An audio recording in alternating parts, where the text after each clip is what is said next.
bom dia. Tudo bom? Bom dia. Antes da gente entrar no assunto que a gente vai entrar, a gente tem que recapitular um pouquinho sobre fé, sobre o que é fé, para a gente poder entender o assunto que a gente vai falar. O que é fé? Lá em Hebreus 11, 1, fala que a fé é a certeza daquilo que esperamos e a prova das coisas que não vemos. Ou seja, fé é enxergar aquilo que não se vê. Fé é enxergar e vivenciar aquilo que a gente não vê, aquilo que a gente não vê, mas que a gente tem certeza que existe, certeza que está ali, certeza e esperança. Então, a primeira coisa, fé é a certeza daquilo que esperamos e a prova das coisas que não vemos. Porque não adianta a gente ter certeza nem esperança se a gente não provar, se a gente não tiver a prova na nossa vida e encarnar aquilo que a gente crê e aquilo que a gente espera. Então, para a gente ter certeza de alguma coisa e esperança de alguma coisa na nossa vida, a gente tem que conhecer essa coisa. Porque como que a gente tem a certeza daquela coisa, a esperança daquilo e a prova daquilo, se a gente não conhece aquilo? Então, para a gente ter a certeza de que Deus existe, se a gente quer ter a esperança de que Deus existe e provar que Deus existe na nossa vida, encarnar Deus, a gente tem que conhecer esse Deus, a gente tem que conhecer quem Deus é e se render a esse amor, e se render a esse Deus. Então, fé não é uma moeda de troca com Deus. Fé não é um salto no escuro. Fé é um salto no claro, porque a gente está enxergando aquilo que a gente conhece, com os olhos da fé, enxergando com os olhos da fé. Porque muitas vezes a gente não está enxergando com os nossos olhos carnais, porque eu não vejo Deus, mas eu sei que Deus existe, eu creio que Deus existe, eu provo que Deus existe. Eu tenho provas na minha vida que Deus existe. Então isso é fé. Fé não é para a gente ganhar coisas de Deus. Fé é para a gente materializar Deus na nossa vida.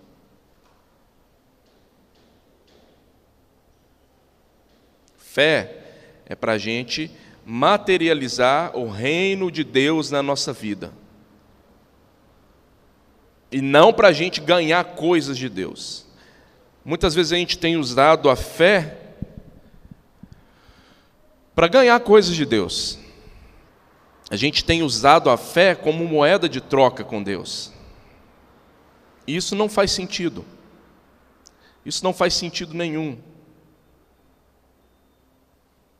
Porque Deus nos deu fé para que essa nossa fé abençoe uns aos outros.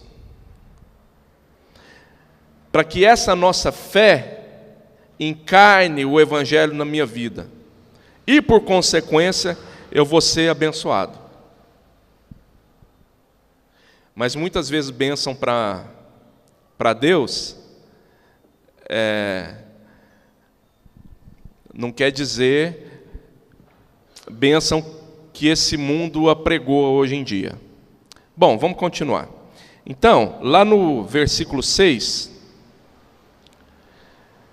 do mesmo capítulo, fala que sem fé é impossível agradar a Deus, pois quem dele se aproxima precisa crer que ele existe e que recompensa aqueles que o buscam. Então, é impossível agradar a Deus sem fé. É impossível agradar a Deus sem conhecer a Deus, sem crer que Ele existe, sem ter a certeza do mover dEle na nossa vida e sem ter a prova dele nas nossas vidas. É impossível agradar a Deus.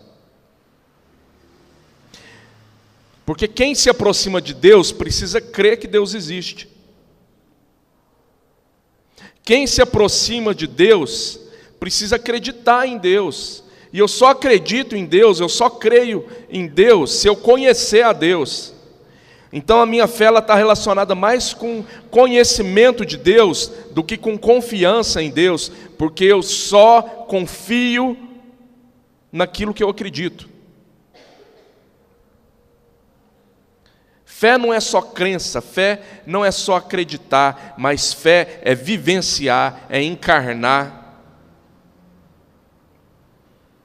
Fé é provar.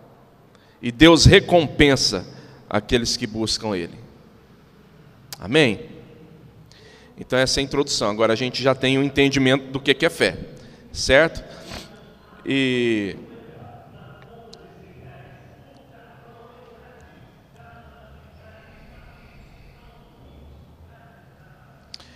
vamos abrir lá em Mateus 5 agora, nas bem-aventuranças, e vamos falar um pouco de sede de justiça. O que é sede de justiça?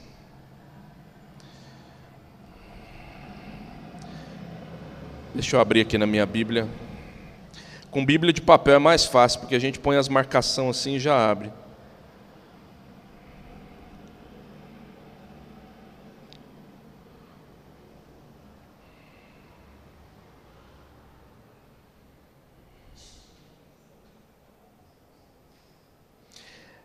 Capítulo 5, versículo 6. Todo mundo achou aí? Então, Jesus aqui no Sermão do Monte, nas bem-aventuranças, ele fala que bem-aventurados, felizes, realizados, aqueles que têm fome e sede de justiça. Certo? Então, quer ser feliz? Quer ser bem-aventurado? Tenha fome e sede de justiça. Mas para eu ter fome e sede de justiça, primeiro eu preciso ser justo. Porque aí eu vou entender o que é justiça. E eu vou entender como buscar a justiça na vida das pessoas. Mas para eu ser justo, eu preciso entender o que é fé. Porque o justo, ele vive pela fé. Então vamos voltar aqui, certo? Vou recapitular. Para eu ser feliz, eu preciso ter fome e sede de justiça. Para eu ter fome e sede de justiça, eu preciso ser justo. Para eu ser justo, eu preciso ter fé. Porque o justo, ele vive pela fé. Sabe por que a gente precisa de fé? Deixa eu abrir aqui em outro texto. Abre lá em Hebreus 10, 38. Pode abrir.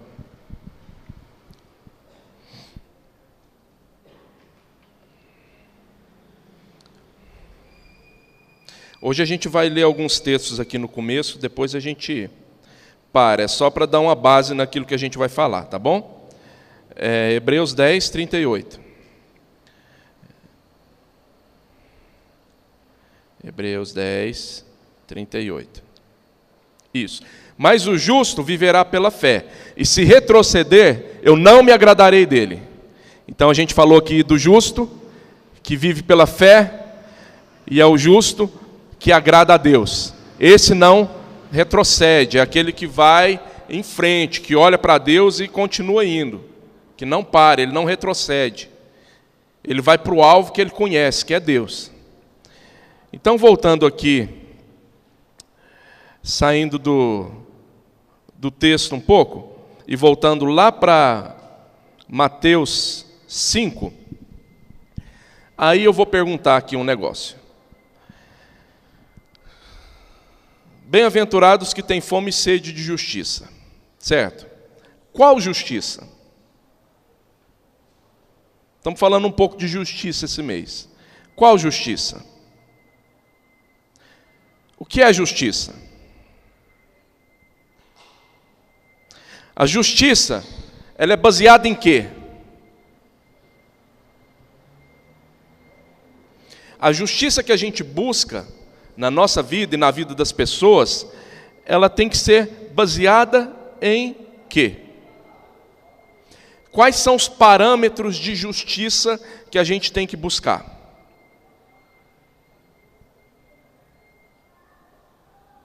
O parâmetro de justiça que a gente tem que buscar é o padrão de Deus. Porque Deus é o justo juiz. Ele estabeleceu o que é justiça. Ele estabeleceu o que é injustiça. E muitas vezes, o que acontece? A gente foge desses parâmetros de justiça de Deus para buscar outros parâmetros de justiça que nos convém.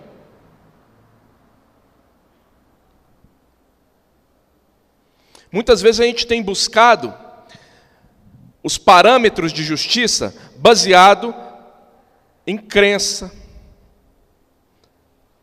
baseado em religião, baseado naquilo que as pessoas falam, baseado naquilo que a gente assiste, baseado nas nossas ideologias, baseado naquilo que são as nossas experiências pessoais e baseado na nossa religião. Às vezes a gente baseia a nossa justiça nos nossos ídolos. Às vezes a gente coloca os parâmetros de justiça naquilo que a gente lê na internet todo dia, nas redes sociais. A gente idealiza para a gente um parâmetro de justiça de uma pessoa que bosteja no Facebook. Entende?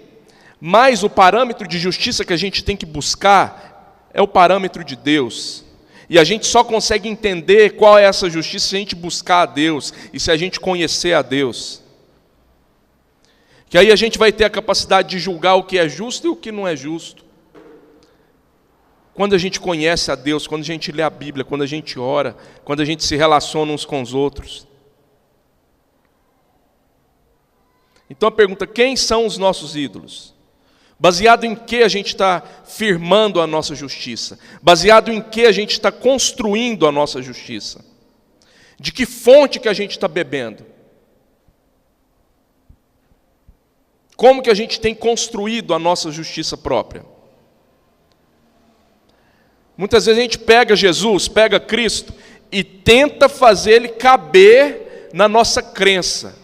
A gente pega Jesus e deforma ele e tenta fazer Jesus caber naquilo que a gente acredita, naquilo que a gente idealiza, naquilo que são as nossas ideologias. Aí a gente faz malabarismos, até malabarismos teológicos, para conseguir fazer Cristo, para conseguir fazer Jesus caber no nosso discurso.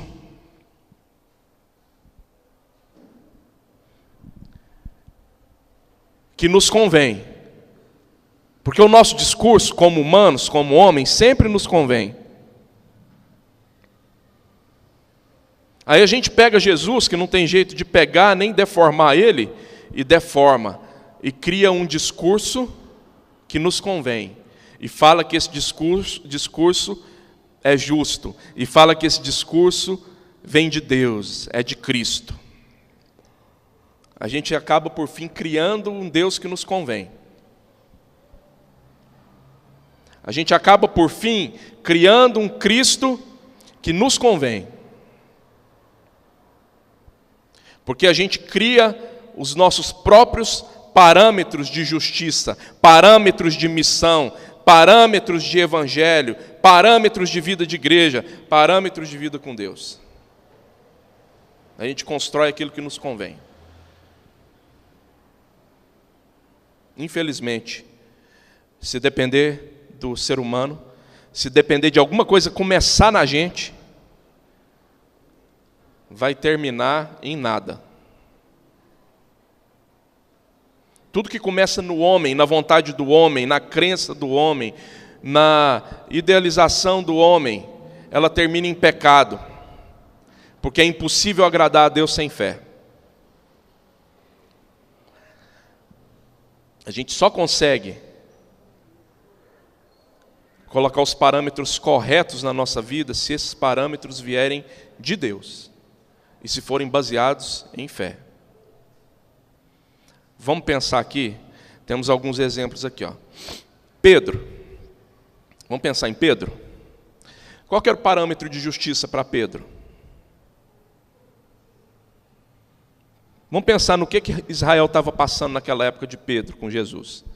Israel estava vivendo sob o jugo de Roma. E Pedro era um cara judeu, muito nacionalista. Ele queria ver o país dele livre do jugo de Roma. Então ele começou a seguir Jesus, porque Jesus era o mestre, o rei, o Messias, que veio libertar os judeus, certo? Certo? É isso que Jesus veio fazer? É. Só que na cabeça do Pedro, ele colocou uma lente para ver esse Cristo de uma maneira diferente.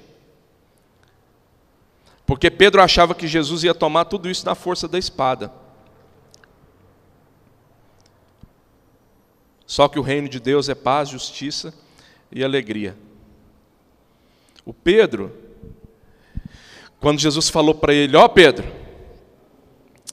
nós vamos para Jerusalém porque lá eles vão pegar eu e vão me matar e tal, eu vou morrer.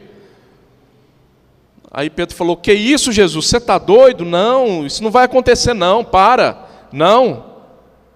Jesus falou o que para Pedro? Ó, arreda Satanás. Arreda, sai fora capeta, sai capeta.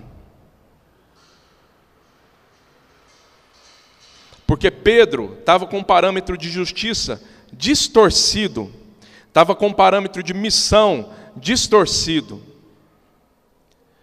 Porque Pedro construiu o parâmetro de justiça dele sob aquilo que convinha a Pedro. Aí na hora que Jesus foi preso, Pedro pegou a espada, cortou a orelha do cara lá, Jesus pôs a orelha do lugar, reformou a pessoa lá. Aí a hora que Pedro viu mesmo que o mestre dele foi preso e que não tinha mais volta, Pedro bundou. Pedro se acovardou. Na hora do vamos ver mesmo, aquele Pedro forte que estava prometendo e tal, e tal, e tal, e tal, onde o Senhor for eu vou, tu és o Cristo, o Filho do Deus vivo. A hora que o mundo do Pedro e as construções do Pedro desabaram, ruíram, o que Pedro fez? Se acovardou. Então é por isso que as nossas construções, eles têm que ser baseados na fé. Eles têm que ser baseados no conhecimento de Deus. Então foi esse o fim de Pedro. Ele acabou se acovardando, ele acabou negando o mestre dele 3 vezes. Porque os parâmetros de justiça de Pedro estavam distorcidos.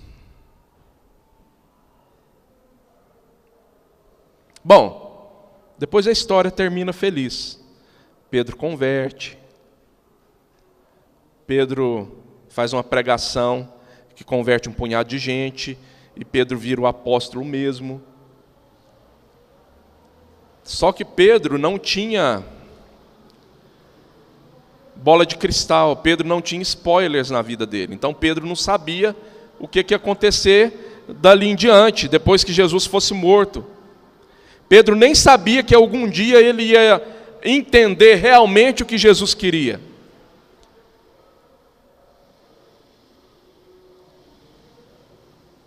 Então o senso de justiça de Pedro foi sendo construído ao longo da caminhada, ao longo da vida dele. Vamos pegar outro exemplo? Aquele jovem rico lá que chegou para Jesus e falou assim, Jesus, o que eu tenho que fazer para ser salvo?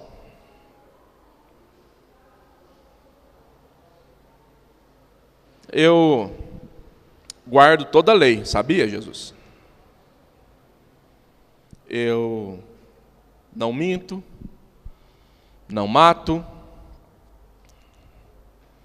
guardo o sábado, faço isso, faço aquilo, vou no monte, vou nas vigílias, dou o dízimo, bato o meu cartão aqui todo domingo sem faltar, faço parte do louvor,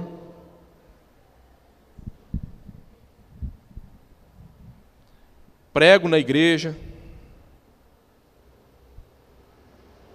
faço isso, aquilo outro, Jesus. Então eu vou ser salvo, né, Jesus? Jesus falou: olha, não. Pega os seus bens, vende e dá para os pobres. Que aí, você vai ser salvo. Quais eram os parâmetros de justiça daquele jovem rico? O que aquele jovem rico entendia como justiça? Jesus, com uma frase, ele desconstruiu o cara inteirinho. Jesus, com uma frase, desconstruiu o senso de justiça daquele rapaz. Vende tudo que você tem e dá para os pobres. E significa que eu tenho que vender tudo que eu tenho e dar para os pobres? Às vezes. Se eu estiver amando mais os meus bens do que a Deus.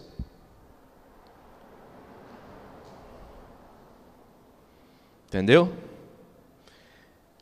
Aí eu pergunto, quais nossos ídolos? Vou voltar na pergunta. O que a gente tem colocado antes de Deus na nossa vida? Colocar alguma coisa antes de Deus na nossa vida impede a gente de ter um senso de justiça correto. Porque a gente sempre vai ter um senso de justiça que nos convém. Era o senso de justiça do jovem rico.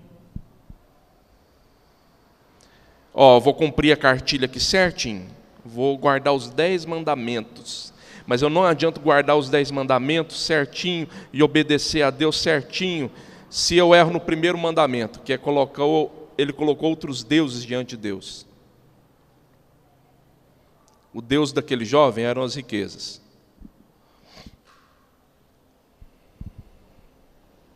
E ele não tinha um olhar para o necessitado.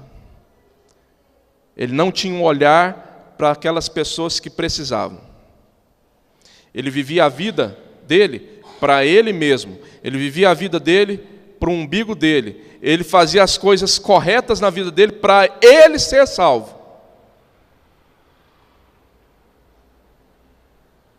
Para ele ser salvo.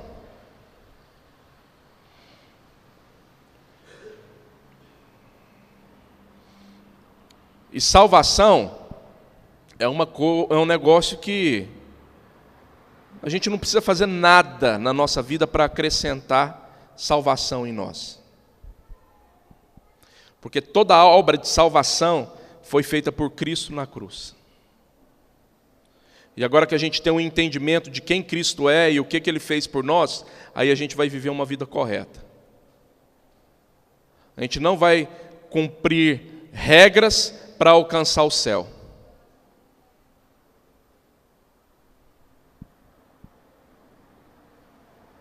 Mas Deus deu o céu de presente para a gente. E aí então, com esse entendimento, a gente tem que cumprir as regras de Deus. Conforme a fé, conforme o conhecimento que a gente tem em Deus. Então, voltando à pergunta, quais são os nossos ídolos? O que a gente tem colocado na frente de Deus? O que a gente tem amado mais do que Deus? Muitas vezes a gente tem amado a religião mais do que Deus. Muitas vezes a gente tem amado a igreja mais do que Deus. Muitas vezes a gente tem amado o dinheiro mais do que Deus. Muitas vezes a gente tem amado alguma pessoa mais do que a gente ama a Deus. Muitas vezes a gente tem amado ideologias mais do que a gente ama a Deus. Muitas vezes a gente tem amado a nós mesmos mais do que a gente ama a Deus. Vou dar só um último exemplo ali, eu acho que dá tempo. O exemplo de Jonas. Jonas é um profeta peculiar.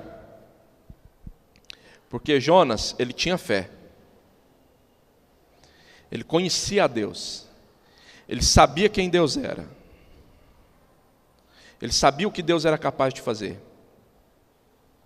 Só que naquela época do reinado do rei Jeroboão, Israel estava em falência. Israel era um estado, um país, um povo que estava prestes a ser dizimado, prestes a ser exterminado. E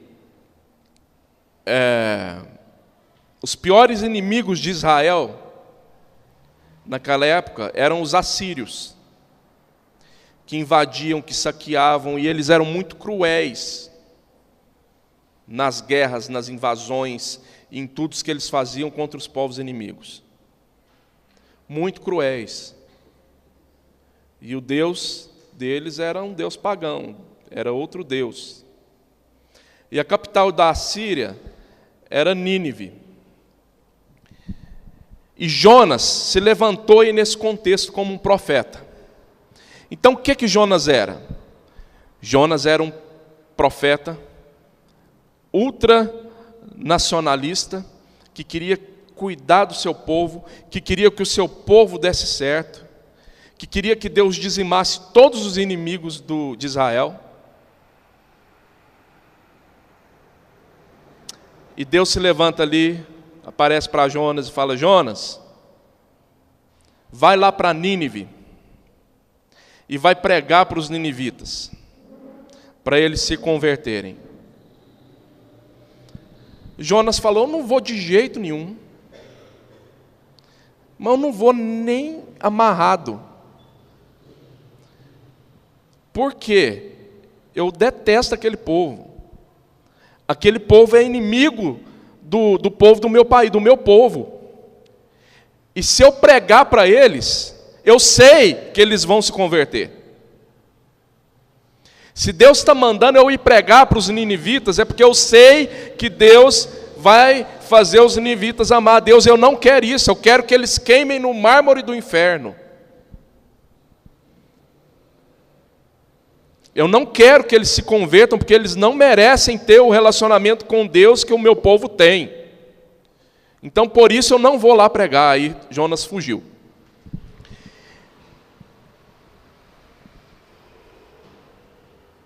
Pensa no seu pior inimigo aí, é Deus mandando você ir pregar para ele.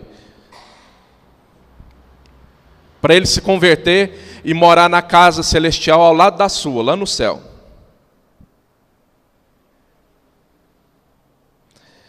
Então, Jonas sabia quem Deus era, Jonas tinha fé, Jonas tinha conhecimento do que Deus ia fazer, Jonas tinha certeza, porque ele conhecia a Deus, que Deus ia salvar os ninivitas, que o povo ia converter se Jonas pregasse. Então Jonas tinha fé, mas Jonas desobedeceu. Ele sabia o que ele tinha que fazer, ele tinha convicção do que ele tinha que fazer, mas conscientemente ele desobedeceu. Por quê que Jonas desobedeceu? Porque os parâmetros de justiça de Jonas era diferente dos parâmetros de justiça de Deus.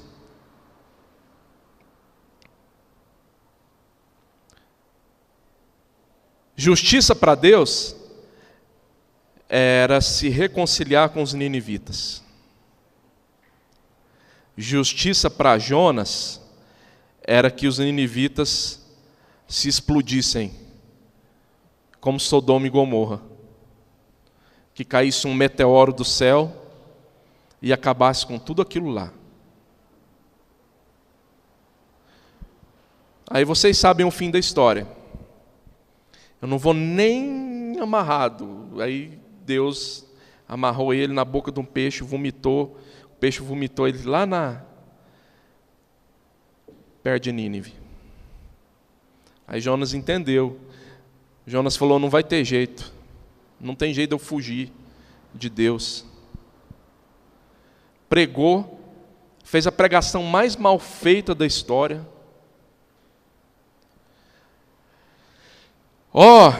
Se vocês não converter, Deus vai destruir vocês. Aquela pregação por obrigação, sabe? Olha, se vocês não converter em 3 dias, Deus vai destruir vocês. E atravessou a cidade pregando aquilo. Com a maior má vontade.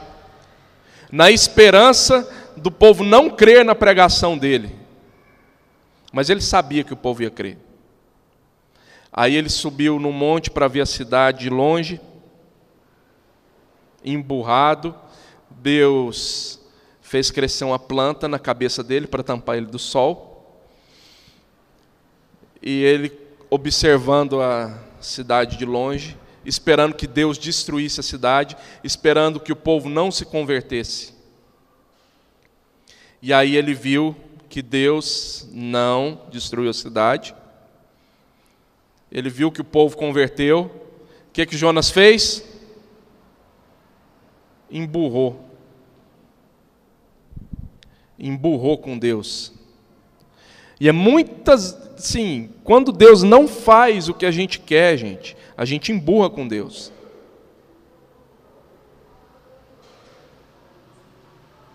Eu já emburrei com Deus. Eu tenho certeza que você já emburrou com Deus também. Emburrou com Deus, porque Deus salvou o povo que ele odiava. Então essa é a história de Jonas. Terminou infeliz. Por que Jonas terminou infeliz? Porque ele não era bem-aventurado. Porque bem-aventurados são aqueles que têm fome e sede de justiça.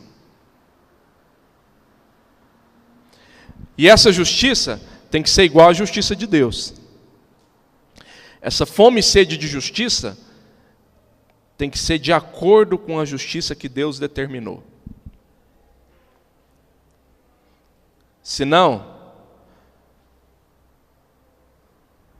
a gente vai viver emburrado. A gente vai viver infeliz na nossa vida. Porque a gente põe as nossas expectativas em coisas erradas.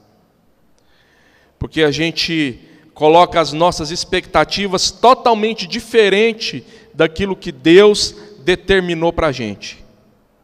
A gente vai viver a nossa vida infeliz. Porque o nosso senso de justiça, o nosso senso de missão, ele está equivocado.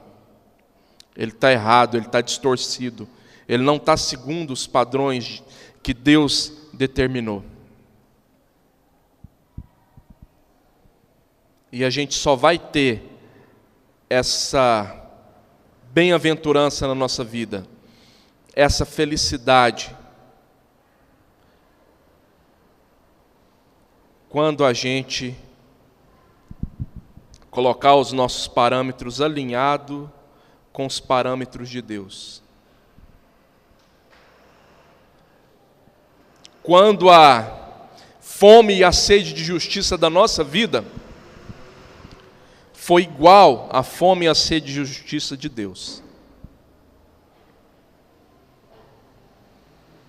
Mas para isso, a gente precisa conhecer a Deus. Amém? E por hoje é só. Vamos cantar mais um cântico. Fernando, vamos orar. E abaixa a sua cabeça, pensa aí na sua vida, o que você tem errado.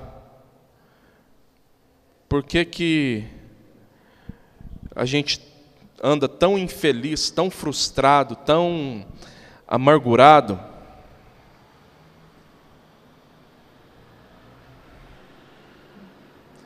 Por que a gente não consegue essa bem-aventurança? Por que a gente não consegue ser feliz? Por que a gente não consegue ser realizado? A gente só consegue viver num mundo de tristeza e de frustração.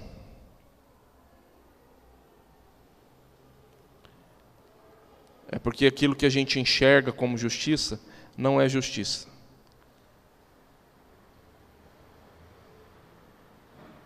Aquilo que a gente enxerga como justiça